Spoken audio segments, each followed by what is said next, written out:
OK, donc juste rapidement, moi, je vais juste vous montrer une façon là, que de faire avec la couleur des émotions où je coupe ça au plus court dans le fond. Je ne rencontre pas le livre au complet. Des fois, pour résumer avec les plus petits ou même avec les plus vieux, parce que là, je commence par leur raconter le livre. Je leur explique simplement que c'est important dans notre cerveau, on ait un minimum de neurones d'émotions. OK, de mots sur les émotions, qu'on soit capable de les nommer.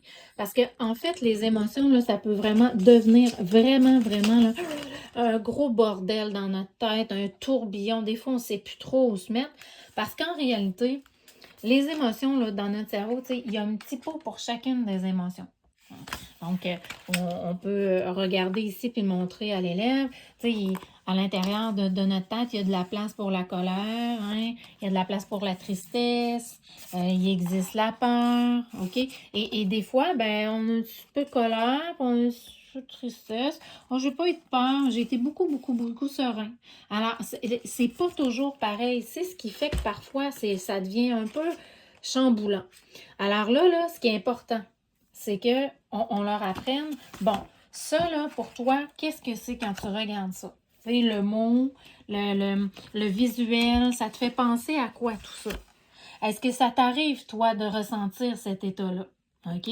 Nomme-moi un exemple. Est-ce que tu te sens bien dans ce temps-là ou tu te sens mal?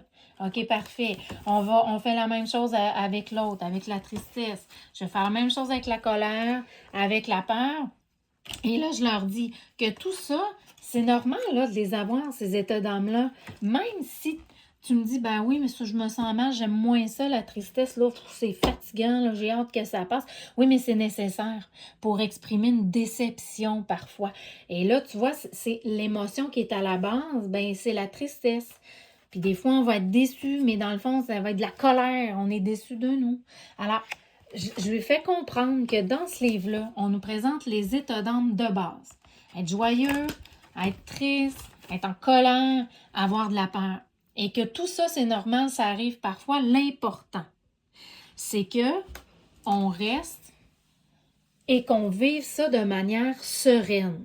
Alors, regarde ici l'état d'âme. Là, c'est ça, je leur fais vivre. Regarde, la sérénité. Comment tu trouves qu'il a l'air, lui? Hein? Est-ce qu'il a l'air bien ou il a l'air mal? Est-ce que tu trouves qu'il se sent bien? Regarde, il est entre deux arbres, dans un petit hamac, il couche chez les yeux fermés, il a un beau sourire. Est-ce qu'il a l'air dérangé ou il a l'air bien et relax? OK. Alors, il est dans un état serein. La sérénité, là, c'est comme être couché dans un petit hamac, tout doux. Il n'y a pas de moustiques, il n'y a pas de mouches, il n'y a rien qui nous dérange, aucun bruit. On est seul, tranquille. C'est génial.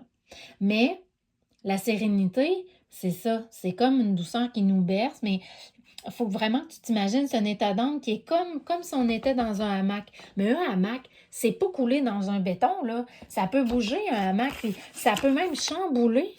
L'important, c'est que quand ils arrivent, ces états d'âme-là, avec d'autres émotions, que l'important, c'est dans le fond, c'est on va se faire chambouler un peu avec toute cette tempête émotionnelle. Wow. Là, l'important, c'est que Monsieur Serein, c'est lui qui tient les rênes. Alors, quand la peur arrive, non, on se calme la colère, là, c'est moi. C'est moi qui me tiens les rênes. Tu me feras pas tomber de mon hamac. Là, je suis en colère, mais de manière sereine. Alors, l'important, c'est que M. Serein tienne toujours les rênes, toujours les cordes, peu importe l'espèce de tourbillon qui a envie de venir nous envahir. L'important, c'est de le sentir, l'accueillir. OK, attends, là, j'ai un état d'âme, ça va pas bien, je me retire et tout. Pour garder le contrôle puis rester comme ça sans me faire chambouler, virer de côté et là, perdre le contrôle.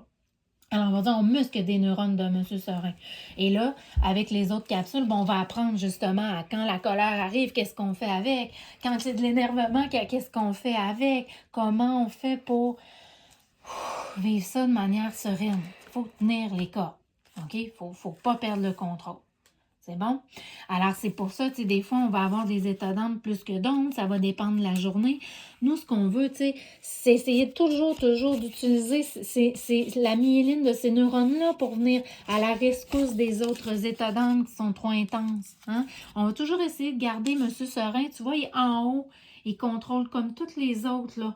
Alors, quand ça arrive, oui, oui, oui, je suis content, on se calme, pas besoin de crier. Là, Monsieur Serein, c'est lui qui va venir réagir à tout ça. Puis, tu sais, la sérénité, quand on arrive vraiment à la mettre en place, à la mettre en place, je m'inhibe, je vis mes émotions doucement, pas trop intenses, ben l'amour, là, c'est plus facile d'avoir envers nous-mêmes et même envers les autres. Puis les autres, ben, ils ont plus envie d'être avec nous parce qu'on est moins intense. Tu sais.